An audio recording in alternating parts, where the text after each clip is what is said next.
What if your mom turned into a zombie and you're just a little girl, fighting to survive in a world full of monsters? A twisted bond, a fight for survival, and a shocking journey that'll leave you questioning love and fear. Stay tuned for an emotional ride through the apocalypse. If you like what you see, don't forget to follow, subscribe. Picture this. A catastrophic disaster hits, and instead of zombies, we get a full-blown mutation catastrophe. People turn into grotesque creatures, like they're extras from a Lovecraftian horror film. It's not just about survival anymore. It's about not becoming one of them. That's like the worst ghosting experience ever. Except it's not just a breakup, it's being devoured and turned into a monster. Our protagonist, a pregnant woman who's already in the worst situation of her life. Our pregnant heroine, she's bitten and time's running out. Her body's changing, and she needs to give birth before she turns into one of those creatures. Imagine that, labor and mutation happening at the same time. Someone should have told her that this wasn't the birth plan she signed up for. As she tries to stay silent, biting down on cloth to muffle her screams, it's almost tragicomedic how she's trying to bring new life into this world amid a monster massacre. If there was an award for Most Determined Mom of the Apocalypse, she'd win that title hands down. Flash forward 7 years. Same nightmare, just more evolved. The world's still crawling with monsters, and now we meet Chuck, the little girl huddling in fear, desperately trying to avoid getting eaten. It's like hide and seek, but if you lose, you're dead. But wait. Plot twist when the monster finds her. It's not there to eat her. It's her mother, now mutated into one of the creatures. This is the ultimate game of hide and seek. Except Mom's not yelling you're it. She's whispering, "You better run for your life, sweetheart." So yes, this monster, this terrifying creature, it's her mom, the same pregnant woman we met earlier. Cue the heartwarming family reunion, but make it apocalyptic and terrifying. The whole moment is strangely emotional, like watching your mom try to hug you, but also being a monster. Is that maybe love or is that horror? Both probably. And then Chuck drops the bombshell she wants to search for 𝙕𝙤𝙗𝙗𝙗𝙗. Who the heck is 𝙕𝙤𝙗𝙗𝙗𝙗, you ask? Hold on, we're getting to that. Our mutant mom, despite being a horrifying creature now, is still trying to protect Chuck. Let's give credit, she deserves recognition. After all, she's a mother. She tries to convince Chuck that the outside world is too dangerous, yet promises to bring 𝙕𝙤𝙗𝙗𝙗𝙗 back. We've all been there, right? A little parenting negotiation where the parent's like, "No, the world's too scary for you to go outside." And the kid's like, "I'm going anyway." Classic. But in this case, the outside is filled with flesh-eating mutants. So, parenting here is, let's say, a bit more intense than the usual eat your vegetables battle. The monster mom steps outside, navigating a world where monsters are still roaming free. She gets ambushed by one of them. Just a regular Tuesday for her. But what happens next? She dodges and impales the monster with one of her tentacles. That's right, tentacles. I'm not sure if that's a mutant superpower or just the world's worst octopus impression. But either way, it's effective. She devours the creature, which, okay, let's be real, it's probably like eating something that's been in the fridge too long. But she's still going for it. Then the ultimate surprise. She notices a couple of survivors, one with a torch and the other with a gun. Are they about to get saved? No. They're basically inviting death by stumbling around at night, like it's murder night show. So she throws rocks at them. Yes, rocks, and knocks out their flashlight and the guy with the gun. Take that, survivalists.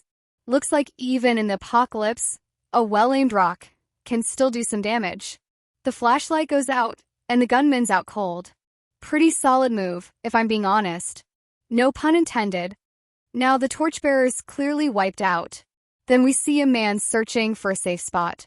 He ends up face to face with none other than the mutated mother, the one who's turned into a monster, but is still trying to protect her kid. Just when you think it can't get any crazier, the guy realizes something, he knows her. This is 𝙕𝙤𝙗𝙗𝙗𝙗, the person Chuck's been hunting for. Plot twist again. The monster mom, now holding onto 𝙕𝙤𝙗𝙗𝙗𝙗𝙗, has this strange moment of tenderness. It's kind of heartwarming in the most messed up way. By the way, in case you're curious, she even grabbed his stolen backpack. Now that's loyalty. Let's rewind a bit. 7 years ago, 𝙕𝙤𝙗𝙗𝙗, our hero before the mutations, was just trying to survive in the ruins. He stumbles upon a flashlight because, night survival rule number 1, 100% flashlight equals treasure or trouble, and gets curious. He hears some noises, cautiously raises his gun, and moves in, only to find a limbless monster crawling on the floor. In this case, any sane person would have been like, "Nope, I'm out." But not 𝙕𝙤𝙗𝙗𝙗. He goes deeper into the building and surprise, he meets the mutated woman feeding a baby. Yep, you heard that right. A bloodthirsty monster feeding a baby. It's that exact moment when you just have to stop and think, what is even going on in this world? So this is how it all began. Back in the day, our guy met her. Not just any woman. She wasn't your average person. This was the kind of woman who could take down monsters, argue philosophy, and still have time to scold you for leaving the door open. Fast forward to now, she's tearing through monsters like it's just another Tuesday. And he's standing there, absolutely captivated, silently thanking the universe that this powerful beast-slaying woman became his wife. But just as they're making their escape through the chaos, they hit a dead end. Literally. No more hallways, no more exits. The only way out now is to jump. Simple, right? He pulls out his gun, brimming with the kind of confidence you'd expect from someone who's seen way too many action movies. But just as they're bracing for the leap and the wave of monsters ahead, something yanks him backward. And no, it's not romantic. It's more like a horror villain snatching up their midnight snack. His wife reacts instantly. She grabs his hand and locks onto a rusty iron rod sticking out from the floor with a grip that says, "Not today."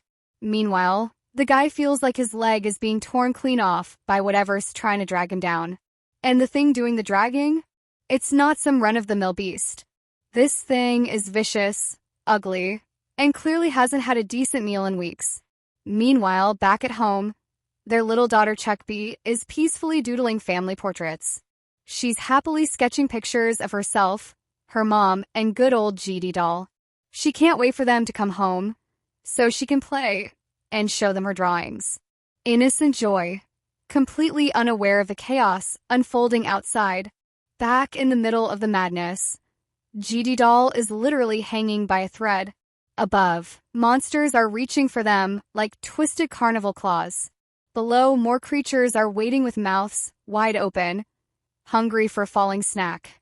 Even Monster Mom is struggling. Her grip is starting to shake. She knows if she doesn't do something soon, they're both going to die right there. So she makes a decision. She lets go. Not out of defeat, but because she's got a better plan. Using her weird but wonderful tentacle-like limbs, she grabs another monster mid-fall and slams into the one attacking them. Just wrecks it. Then she drills one of her sharp appendages right into the tongue of the monster that was pulling on 𝙕𝙤𝙗𝙗𝙗𝙗's leg.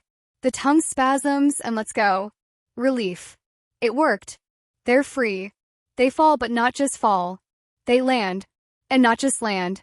They land on the ugly face of the big monster. Luckily, 𝙕𝙤𝙗𝙗𝙗𝙗 had his big utility bag with him. That softened the impact. He does a quick roll, grabs her tight, and starts running like his life depends on it. Which, to be fair, it totally does. The monster isn't happy. It's furious. Its prey got away. While running, Monster Mom is chewing 𝙕𝙤𝙗𝙗𝙗𝙗 out for being reckless. She tells him he's injured and reminds him that he's not just some guy running around anymore. He's 𝙒𝙀𝘽𝙏𝙗𝙗𝙗𝙗 father. If something happens to him, it's their entire family at stake. But 𝙕𝙤𝙗𝙗𝙗𝙗 is still more worried about her. He apologizes, admits the whole situation is probably his fault. She's thinking this guy is nuts. He's bleeding, limping, and still worried about her safety. Just as things start to calm, a massive fong strikes Monster Mom right in the stomach. Blood, pain, chaos. But she brushes it off, says it's just a scratch. A scratch the size of a baseball, apparently. Then another monster grabs her by the throat. 𝙕𝙤𝙗𝙗𝙗𝙗 is panicking, digging through his bag like it holds the meaning of life. And it kind of does. He finds a grenade. No hesitation. He tosses it. It goes off. Several monsters go with it. He keeps throwing more grenades. Boom after boom. They're clearing a path through the swarm. But the biggest, ugliest monster still stands. It refuses to go down without a fight. So they take a moment. Think. Plan. Then Monster Mom takes charge. She grabs a grenade, leaps into the air like a boss, pulls the pin mid-jump, and with one powerful kick, launches it straight at the monster's open mouth. Super cool. The monster probably thought it was about to snack on some fresh meat. Instead, it eats a live grenade. Instant regret. And finally explosion. Its head. Gone. Monster Mom lands gracefully, gives it a final insult with a smug look of victory, while 𝙕𝙤𝙬𝙗𝙏 stares like he just watched the best action scene of his life. They make it to an apartment. Inside, she strips off her ruined clothes, and 𝙕𝙤𝙬𝙗 sees with relief that her stomach wound has already healed. She casually reminds him that he's the one who should be careful. He's the protector now. Finally, they head off to find 𝙕𝙀𝘽𝙏𝙀. As soon as they enter, she comes running. She jumps into her dad's arms. They hug, hold each other tightly, safe at last. She shows off her drawings, and he proudly gives her a thumbs up, then rewards her with a bar of chocolate. Her smile could light up a bunker. Monster Mom watches, quiet and warm. In that moment, all the pain, the chaos, the monsters, none of it matters. That smile from her daughter is enough to keep her going. But outside, someone is watching. She cannot stand this little family being so dang happy. Like, how dare they be wholesome when she's clearly dealing with her own cryptid-level emotions outside? Meanwhile, inside the house, it's peak domestic bliss. A family dinner straight out of a feel-good anime. The parents are smiling, their daughter's happily munching on her food like it's her last meal before summer camp. And everything seems perfect. And then, our tiny cute 𝙕𝙀𝘽𝑗. Or as I like to call her, 𝙕𝙀𝘽𝑗, because she's not just eating, she's sharing. First, she offers a bite to her dad, feeding him with her own little baby hands. It's sweet. It's adorable. It's like a Hallmark ad for rice. Then it's zombie mommy turn. 𝙕𝙀𝘽𝑗 picks up a spoonful and says, "Mommy, open wide." But Mom, she freezes. Like someone just told her the cookie jar is empty. 𝙕𝙀𝘽𝑗 insists, "Come on, eat it." But Mom hesitates again. 𝙕𝙤 gently steps in with the old, "Mommy's already full" excuse. Classic dodge. But 𝙕𝙀𝘽𝑗's not buying it. Nope. She's like, "Hold up, I've never seen this woman eat. Ever." And let's be real, she has a point. 𝙕𝙤, the dad, tries to save the moment like, I've seen her eat. Totally. Yeah. Sure, 𝙕𝙤. Sure. 𝙕𝙀𝘽𝑗, now suspicious, wants answers. How does Mommy eat if she never eats with them? The mom, in her usual soft-spoken way, takes her daughter's hand and reassures her. "Sweetheart, I don't need food. Just enjoy yours." But the damage is done. Our girl is heartbroken. She goes back to eating, but now it's a sad-looking girl eating. The vibes are off. Later, she gets a cookie, a really good one. And with that sparkly anime joy in her eyes, she tells her mom, "This cookie is amazing. You have to try it." And here comes round 2 of Operation Feed Mommy. Now Mom's getting nervous. Like, visibly sweating. How do you tell your kid you literally can't eat cookies without sounding like a villain? Let me know what you'd say in comments. Eventually, she gives in to her daughter's cuteness. With trembling hands, she reaches for the cookie, but then 𝙕𝙀𝘽𝑗 goes, "Wait, maybe I want it too." She breaks the cookie in half, and it's not even. Now she's in a full-on crisis. Give Mom the bigger piece or keep it for herself. She gives Mom the smaller one. Reluctantly. Very, very reluctantly. But even then, Mom hesitates again, probably thinking, how do I not eat my child right now? 𝙕𝙀𝘽𝑗, seeing the awkwardness, decides to eat the cookie herself, but the guilt hits faster than the sugar rush. She was supposed to share. Dad tries to sneak a bite too, but 𝙕𝙀𝘽𝑗 like, "Nope, mine." and just devours the entire thing like it's the last Oreo or Parle G on Earth. The cookie didn't stop her. She's still trying. Just one bite, mama. If I were Chuck, I'd just go for one more trick, maybe a spoon dance. Eventually, mom snaps. She hits her limit and, using sign language, basically says, "Are you messing with me on purpose?" Chuck B's about to cry. She didn't mean to upset her. She was just worried. She's never seen her mom eat and thought, what if she's hungry? This hits the monster mom hard. She gently takes her daughter's palm and finally decides, all right, time to tell her the truth. And here comes the big moment. She opens her mouth, ready to confess her secret, that she doesn't eat normal food. She only craves flesh. Uncooked flesh. This took a sharp turn from cute anime dinner to scary 𝙕𝙤𝙢𝙗𝙏𝙊𝙕 creepy midnight feast. But before she can say a word, Chuck's nose starts bleeding. And that is a problem. The smell hits her monster instincts like a truck. Her hunger awakens. Her mind screams, don't eat the kid. And in a split second, bam, she bolts out of the house, slamming the door behind her. Dad walks out, confused. Chuck just says, hey Dad, Mom's gone. Gone where? She's out there, attacking zombie like it's personal. It's like a Marvel movie took a wrong turn into a zombie apocalypse. If I had to give it a new name, I'd call it Marvel Zombie Mom.